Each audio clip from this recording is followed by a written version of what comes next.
Tako kot je Matjaž povedal, res samo bistvene poudarke, potem pa v razpravi več.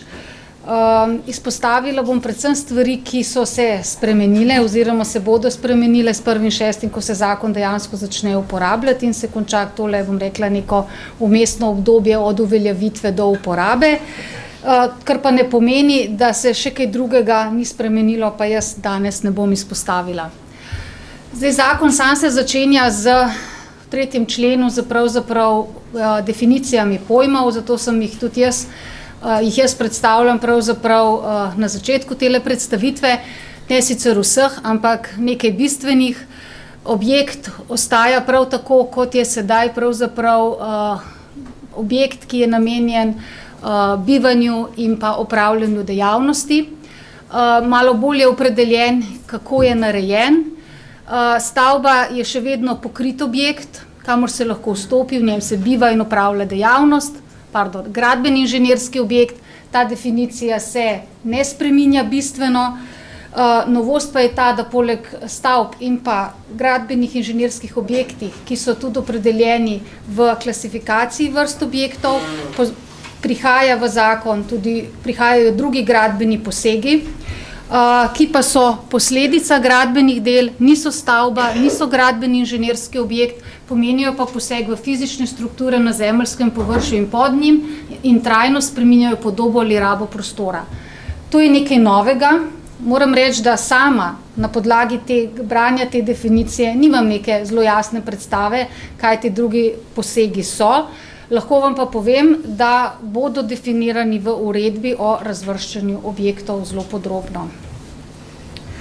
Naslednja stvar, ki se spreminja vsaj tudi po pojmu, je definicija graditve, v katero se umešča po novem tudi dovoljevanje in pa gradnja, ki obsega izvedbo gradbenih in drugih del povezanih z gradnjo, poleg tega pa gradnjo opredeljuje bodisi na to, ali je to novogradnja, ali je to rekonstrukcija, vzdrževanje, odstranitev, sprememba namembnosti. Tudi pri sami definiciji novogradnje je nekaj sprememb, namreč poleg novogradnje, torej objekta, ki se res na novo gradi in prej ni obstajal, se pod novogradnjo šteje tudi prizidava in sicer je prišla prizidava v termin zato, ker o prizidavi govorijo razni prostorski akti, sam zakon o graditvi objektov je pa zdaj ni poznal. Spreminja se tudi rekonstrukcija. Rekonstrukcija pomeni, da lahko bomo v bodoče pod rekonstrukcijo delno ali po celoti spreminjali konstrukcijske elemente enega objekta in sicer do temeljnih tal oziroma temeljne plošče, do temeljev in pa ohraniti bo treba klet. To pomeni, da bomo vse, kar bo nad tem, pa pravzaprav lahko porušili in zgradili na novo kot rekonstrukcijo. Nekoliko se je spremenila definicija vzdrževanja objekta. Vzdrževanje je namenjeno ohranjanju uporabnosti in vrednosti objekta oziroma izboljšavam, ki pač upoštevajo napredek tehnike in omogočajo zamenjavo posameznih dotrajanih delov. Odstranitev objekta je pa odstranitev, se pravi izvedba raznih del, s katerimi se objekt popolnoma, se pravi celoti, odstrani. Spremenjena je tudi definicija spremembe namembnosti, ki pa se lahko izvaja hkrati z vzdrževanjem, rekonstrukcijo ali prizidavo. Zakon še vedno pozna 4 vrste zahtevnosti objektov, enostavne, nezahtevne, manj zahtevne in zahtevne, pri čemer spreminja definicije 3, s tem pa tudi pravzaprav 4. vrste zahtevnosti, tako kot prej govori o konstrukcijskem vidiku objekta, o prostorskem vidiku oziroma še nekaterih drugih. In tisti, ki ne sodijo v nobenega od prvih 3, so pač manj zahtevni objekti. Podrobnejša merila bodo prav tako kot za druge posege definirana v uredbi o razvrščanju objektov. V zakonu so zdaj v 7. členu podrobno navedeni objekti državnega pomena. Mi vemo, prej smo imeli uredbo, zdaj je ta vsebina prenešena v zakon. Zakon v enem členu potem govori tudi o elektronskem poslovanju. za 1.1.2021, ko naj bi bil vzpostavljen prostorski informacijski sistem, bo potrebno vse zahteve, vloge, prijave oddajati po elektronski poti. Preko te prostorskega informacijskega sistema pa je predvidena tudi identifikacija projektantov, pooblaščenih arhitektov, inženirjev pri pridobivanju, v fazi pridobivanja gradbenega dovoljenja, potem tudi nadzornikov in pa vodij del v fazi pridobivanja uporabnega dovoljenja. Tako kot je bilo že rečeno, prostorski informacijski sistem bomo lahko pogledovali vsi, še posebej bomo imeli pa določena možnost tudi naša zbornica in pa zbornica za arhitekturo in prostor. Kar se tiče udeležencev, je nekaj sprememb, še vedno ostajajo to investitor, projektant, nadzornik in izvajalec. Pri investitorju je poudarjeno, da mora pogodbe sklepati v pisni obliki in navedeno je, da vkolikor sklepa recimo za projektiranje, nadzor ali pa izvajanje več pogodb, potem mora v takem primeru določiti vodilnega pogodbenika, sprav vodilnega projektanta, vodilnega nadzornika in vodilnega izvajalca, torej gospodarski subjekt, ki bo potem zadolžen za to, da opravi vse naloge in obveznosti projektanta, nadzornika in izvajalca pač po 12., 13. oziroma 14. členu zakona. Zdaj, če pogledamo, kaj bo ta vodilni projektant naredil, ta vodilni projektant bo moral določiti vodjo projekta, to je tako, kot je zdaj odgovorni vodja projekta, ta mora biti iz stroke, ki glede na namen gradnje prevladuje. To je ta skupščina naša zbornice želela in to je zdaj tudi zapisano v zakonu, skratka, da se zapis, kot je napisan v zakonu zdaj, ohrani tudi v bodoče. Vemo, da so bile drugačne tendence. Vodja projekta koordinira izdelavo projektne dokumentacije in jo potrdi. Podobno je zdaj urejeno kot projektiranje tudi področje nadzora. Vodilni nadzornik oziroma nadzornik, če bo je pogodba ena sama, bo določil vodjo nadzora. Torej, tako odgovorni nadzornik ne bo več en sam in ta ne bo imel tako kot zdaj svoje pomočnike. Po novem bo to vodja nadzora, tako kot primerljivo z odgovornim vodjo projekta oziroma vodjo projekta po novem in ta bo imel pravzaprav v nadaljevanju nadzornike posameznih strok. Tu bo pooblaščen arhitekt ali pa pooblaščen inženir iz stroke, ki glede na vrsto del, ne glede na vrsto objekta, tukaj pa na vrsto del prevladuje, izvaja in koordinira nadzor nad gradnjo v celoti.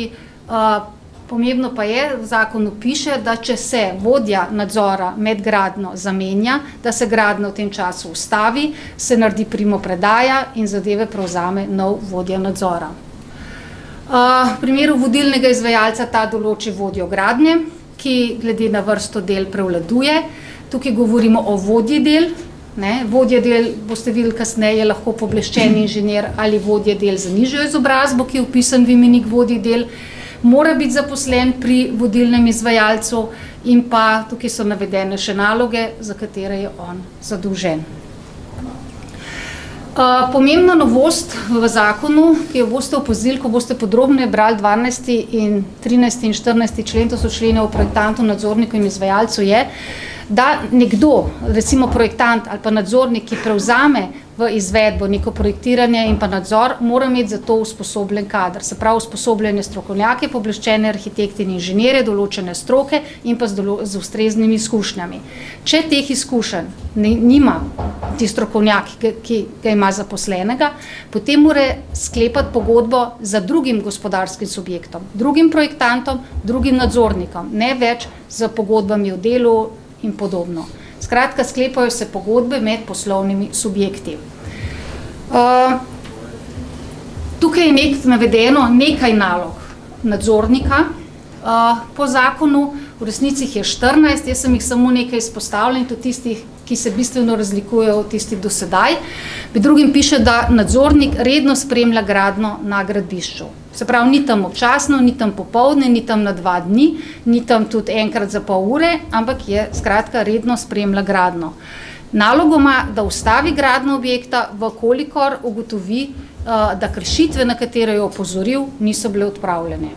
Kljub temu, da opozori inšpektorja, da opozori investitorja, mora gradnjo ustaviti do sanacije.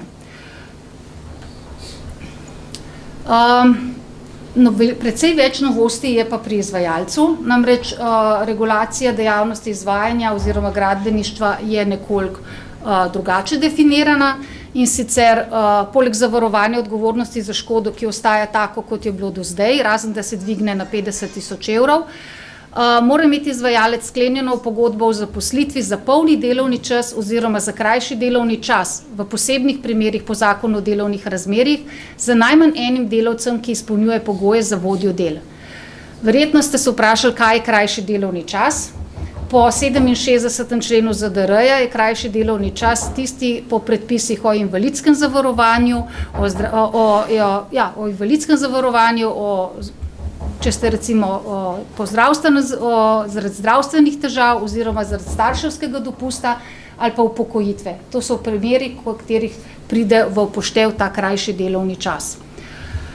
Zdaj pa sam vodja del. Že prej sem omenila, da vodja del je tisti, ki izpolnjuje pogoje bodisi za pooblaščenega inženirja in je vpisan v imenik pooblaščenih inženirjev pri naši zbornici. Lahko je to tehnik, posameznik za višjo, visoko izobrazbo ali pa izobrazbo prve bolonjske stopnje, ki je po 3 letih delovnih izkušenj naredil strokovni izpit na IZS in je vpisan v imenik vodje del, ki ga vodimo pri nas na zbornici. Lahko je pa vodja del tudi delovodja ali pa mojster, ki je vpisan pri GZS oziroma OZS. Pomembno je, da se ve, da vodje del ne bodo člani zbornic, da pa morajo spoštovati etični kodeks, ki bo v ta namen sprejet, in da na podlagi prijav vse 3 zbornice bomo vodile disciplinske postopke tudi proti vodjem del, čeprav ne bodo člani zbornic. Glede na to, da novi zakon pozna samo vodjo del, ne pa tudi vodje posameznih del, je to področje urejeno na način, ki je zapisan v, mislim, da 6. odstavku 14. člena zakona, in sicer pravi tako, da je glede na zahtevnost objekta, ki ga izvajalec prevzame v izvajanje, in glede na to, ali prevzame celoten oziroma pretežen del, mora imeti zaposlenega nekoga, strokovno osebo, ki ima določeno stopnjo izobrazbe. In sicer tukaj piše, če prevzame celotno gradnjo ali pa pretežni del gradnje zahtevnega objekta, mora imeti zaposlenega vodjo del, ki je bodisi pooblaščeni inženir ali pa ima izobrazbo ravni prve stopnje, in pa, torej to je prva bolonjska stopnja, in pa mora biti vpisan v imenik vodji del. Če pa gre za manj zahteven objekt in spet prevzame celotno gradnjo ali pa pretežni del gradnje manj zahtevnega, mora imeti pa najmanj nekoga, ki ima višješolsko strokovno izobrazbo in je vpisan v imenik vodji del.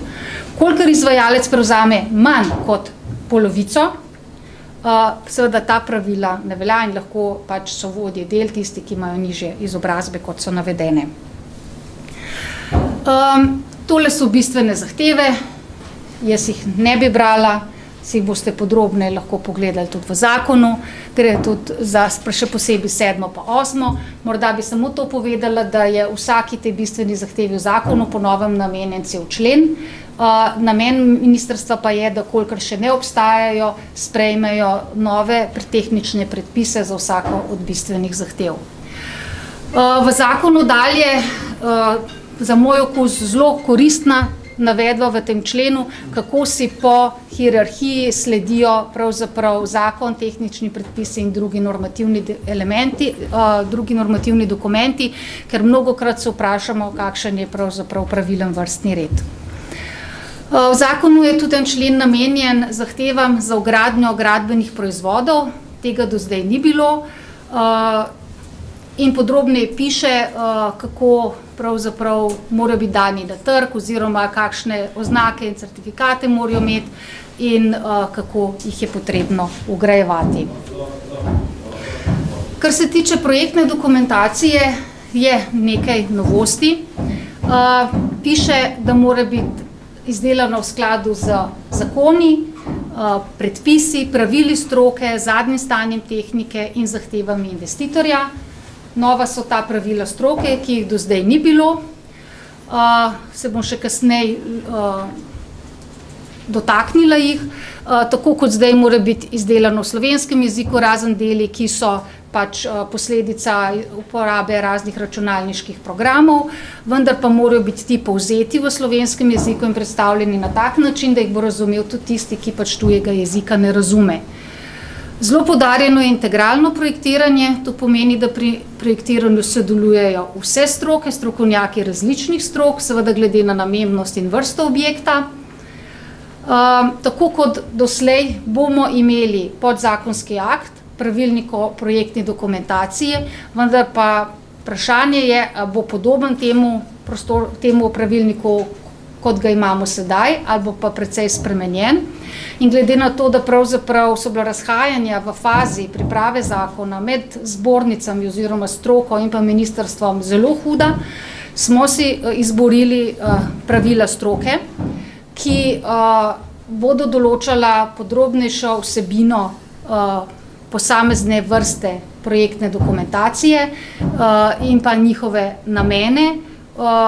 In ta mora zbornica izdelati v 5 mesecih, to se pravi do 5 mesecev aprila 2018. Izdelamo jih skupaj z ZAPS in pa soglasje na njih mora dati minister. Predstavljamo si, da bodo nekaj podobnega, kot so zdaj podrobnejša navodila o izdelavi projektne dokumentacije. Za stavbe smo jih že zdaj izdelali skupaj z ZAPS-om, za ostale objekte smo jih izdelali sami, so pa dostopna na naši spletni strani. In ko bodo sprejeta in bo na njih dal soglasje minister, bodo veljala pravzaprav za obvezno uporabo, ker imajo temelj v zakonu. Projektno dokumentacijo izdela projektant, podpiše ta jo projektant in vodja projekta.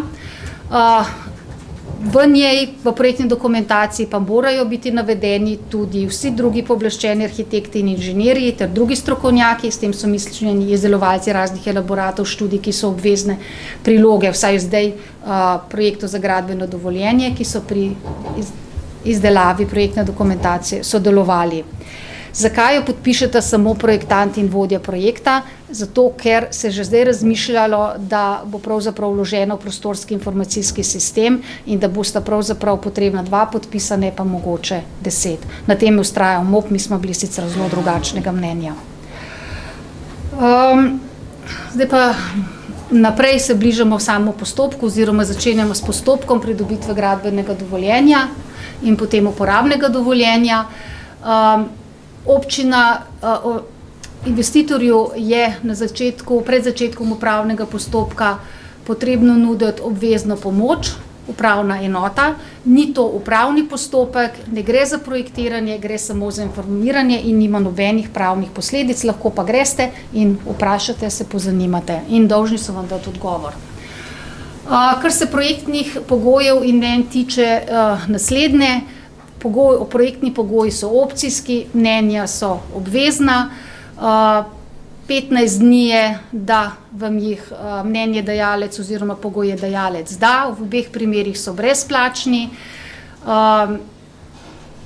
Je pa pri mnenjih zapisano, da mora mnenjedajalec v 10 dneh pravzaprav zahtevati dopolnitev, če jo je treba dati in ne sme zahtevati kasneje, se pravi, s tem je nekako omejen rok pač njegove reakcije, pač namen je, da se postopki čim hitreje odvijajo.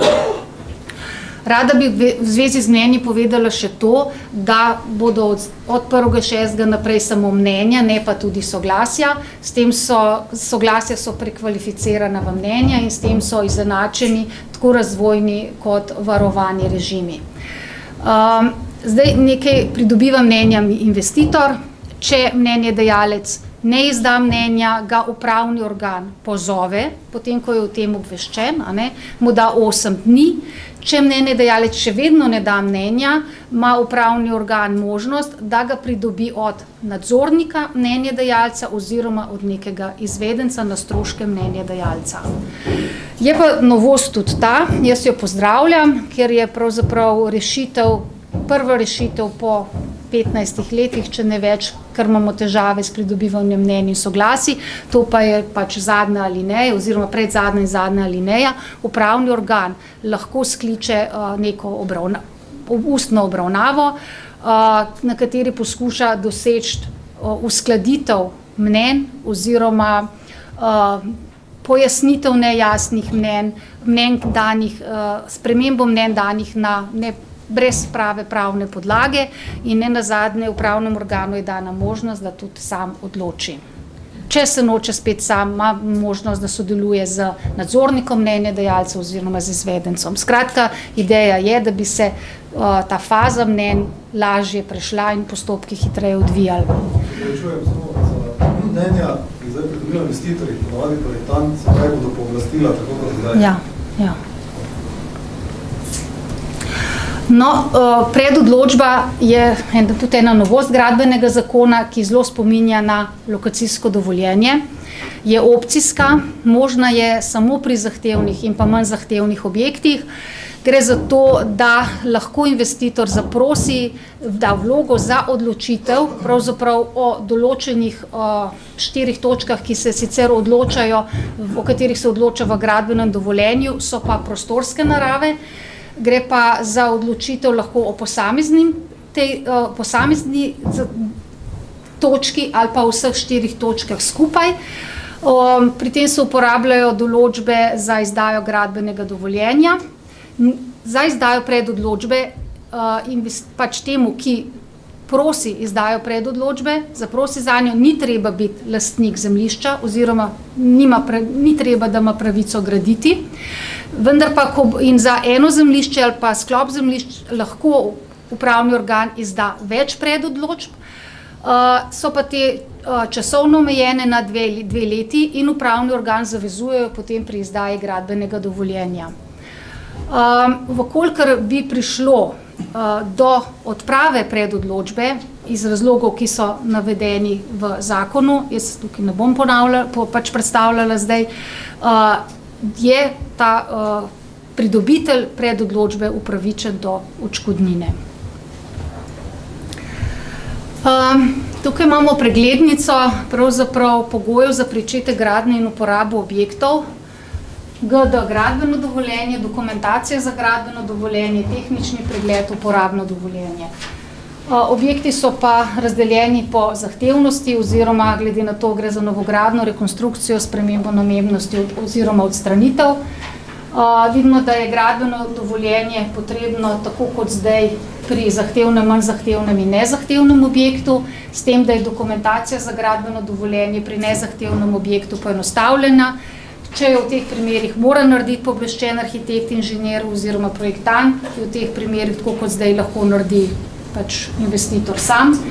Tehnični pregled ostaja tako kot zdaj pri zahtevnih objektih, uporabno dovoljenje pa bo po novem obvezno tudi za manj zahtevne objekte.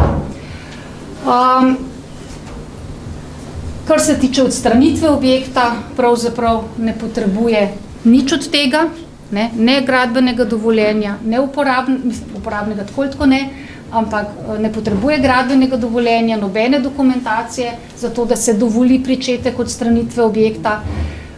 Pri spremembi namembnosti pa gradbeno dovoljenje je, uporabno pa je, vkolikor to zahtevajo drugi predpisi, področni predpisi. Tukaj pa podobna tabela, ki nekako sovpada s tisto, namreč na eno stran, na en slajd nisem mogla spraviti vsega skupaj, govori pa o tem, kje je potreben projekt za izvedbo, kje je potrebna prijava začetka gradnje in kje je potreben nadzornik. Projekt za izvedbo bo potreben pri zahtevnih in manj zahtevnih objektih, treba ga vložiti v prostorski informacijski sistem in sicer v fazi prijave začetka gradnje. Pri nezahtevnih objektih projekt za izvedbo ni potreben, je pa potrebna prijava začetka gradnje. Bi pa poudarila, da pri nezahtevnih objektih nadzornik ni potreben oziroma ne bo potreben, vkolikor bo izvajalec kvalificiran, se pravi, bo izpolnjeval pogoje za izvajalca po 14. členu gradbenega zakona. Enostavni objekti brez vsega, sprememba namembnosti za nadzornikom, odstranitev objekta ne potrebuje gradbenega dovoljenja, potreben pa je načrt odstranitve in pa prijava začetka gradnje v prostorski informacijski sistem, nadzornik pa le pri zahtevnih objektih.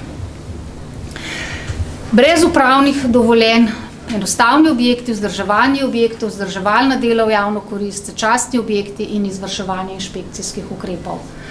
Kaj so začasni objekti, bo določila spet uredba o razvrščanju objektov. Potem ima pa gradbeni zakon tudi integralni postopek izdaje gradbenega dovoljenja za objekte z vplivi na okolje. Se pravi, da bo pridobivanje okoljevarstvenega soglasja potekalo v enotnem postopku, ena vloga, en postopek, ene stranke, ena pritožba, na podlagi neke dokumentacije, ki jo bo definiral še vedno Zakon o varstvu okolja, čeprav bodo določene okoljske vsebine morale biti tudi vključene v projektno dokumentacijo za gradbeno dovoljenje. OVS bo od ARS-a pridobival upravni organ, to bo v tem primeru MOP. Je pa tukaj obstaja možnost uvedbe prevlade druge javne koristi nad javno koristjo ohranjanja narave. To je nekaj novega, tega zdaj ni bilo, zato pa lahko zaprosi investitor v 90 dneh od takrat dne, ko dobi negativno mnenje in pa o tem mora odločiti vlada. Zdaj smo pa nekako že v fazi gradnje. V fazi gradnje zakon dopušča manjša odstopanja od gradbenega dovoljenja in sicer pod določenimi pogoji.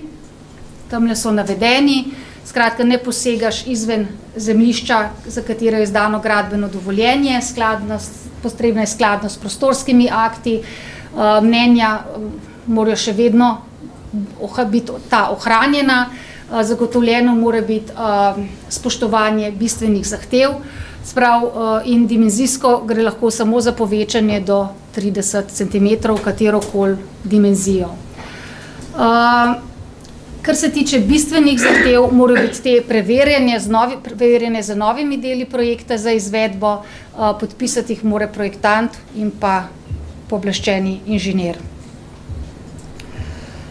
In ta odstopanja mora biti potem prikazana v projektu izvedenih del. Kar se uporabnega dovoljenja tiče, sem že povedala, da je potrebno za objekte manj zahtevne in zahtevne objekte, da pri zahtevnih objektih in objektih z vplivi na okolje gre za posebni ugotovitveni postopek z tehničnim pregledom. Novost je ta, za kar smo si pravzaprav tudi kar nekaj časa prizadevali, da se v komisijo za tehnični pregled vključi, kolikor se vključi izvedence, zdaj so vključeni strokovnjaki, po novem bodo to izvedenci, in za izvedence se lahko imenuje samo pooblaščene arhitekte in inženirje, seveda glede na vprašanje, po katerem so pravzaprav angažirani. In še ena novost, uporabno dovoljenje je pogoj za pridobitev hišne številke. Kar se inšpekcije tiče, je tudi novost. Poleg gradbenih inšpektorjev, ki bodo pristojni samo za tiste objekte, kjer bo pridobitev gradbenega dovoljenja obvezna, bodo za vse ostale objekte, predvsem z vidika prostora, pa zadolženi pravzaprav občinski inšpektorji. Izpolnjevanje bistvenih in drugih zahtev, ki so še obravnavane, so še predmet gradnje, pa bo v pristojnosti inšpektorjev za nadzor nad tem delovnim področjem. Bodisi za delo, bodisi za zdravje in tako naprej. Opozorila bi vas še na to, da so kazni predvidene s tem zakonom bistveno višje, da so to 10 do 30 tisoč za srednja in velika podjetja, pa celo še enkrat višja, za SP nekoliko manjše, tudi više so za odgovorne osebe in pooblaščene inženirje. Za samo legalizacijo objektov pa jaz glede na čas pravzaprav se zdaj ne bi ukvarjala, glede na to, možne so 3 vrste legalizacije, pač glede na to, ali je objekt star 20 let ali ne, je objekt manjših odstopanj, torej tisto, ko sem že prej govorila, da so dopustna odstopanja od gradbenega dovoljenja tudi že zdaj po zakonu, oziroma ni ne eno, ne drugo, je pa pravzaprav legalizacija možna po predpisih, ki so veljali v času gradnje. Dotaknila bi se še izvršilnih predpisov, in sicer tole so predpisi, ki morajo biti uveljavljeni do 17.4. Mi moramo pravila stroke, prej sem se zmotila, do 17. maja pripraviti. Drugi predpisi, ki določajo obveznost gradnje, pa do 1. maja 2019. To so pa predvsem v pristojnosti MOP-a. Še na to bi upozorila, ker je bilo na to nekaj vprašanj že na to temo. MOP je 122. členom pravzaprav razveljavil določene izvršilne predpise, potem je pa v prvem odstavku jih razveljavi, pa reče, da se uporabljajo do sprejetja novih, v 123. pa pravi, da za nove se pa veljajo že nekateri tisti, ki so tudi zdaj veljajo, pa jih je v 122. členu najprej razveljavil, pa se še uporabljajo. Tako da previdno preberite 122. pa 123. člen. Namreč, če pogledamo, bom dala s primer samo, pravilnik o mehanski odpornosti in stabilnosti, najprej je rekel, da ne velja več, potem je rekel, da se uporablja še do 1.6. oziroma do sprejema novih, potem je pa že kar napisal, da velja kot nov. Tako da podobno je pri nizkonapetostnih inštalacijah, pa pri streli, vlagi in podobno. Pazljivo berite, ni pa čisto vse, ne prenaša vseh. Kot sem pa že rekla, s 1.6. prične zakon veljati. To je bil gradbeni zakon, zdaj bi pa